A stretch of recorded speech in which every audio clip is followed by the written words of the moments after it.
Dahod MGLVCL દ્વારા checking હાથ ધરાતા વીજ ચોરોમાં ફફડાટ. દાહોદ MGVCL ટીમે શહેરમાં ચેકિંગ હાથ ધરતા વીજ ચોરોમાં ફફડાટ ફેલાયો છે.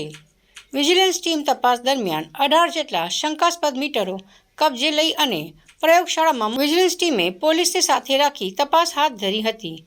પ્રાપ્ત માહિતી અનુસાર દાહોદ MGVCL વિજિલન્સ ટીમે શહેરના ગોધરા રોડ, મંડાવ રોડ, વ્રજધામ, રડિયાતી, વણઝારવાડા વિસ્તાર સહિત કુલ 16 જેટલા સ્થળોએ પોલીસને સાથે રાખી ચેકિંગ હાથ ધર્યું હતું.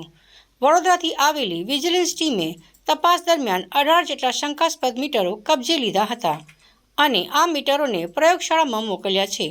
તેનો રિપોર્ટ આવ્યા બાદ આગળની કાર્યવાહી હાથ ધરાશે.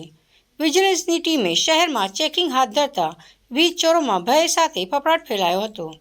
ઉલ્લેખનીય છે કે કેટલાક દિવસ અગાઉ પણ આ જ રીતે વિભાગ દ્વારા શહેરમાં ચેકિંગ હાથ ધરાયું હતું.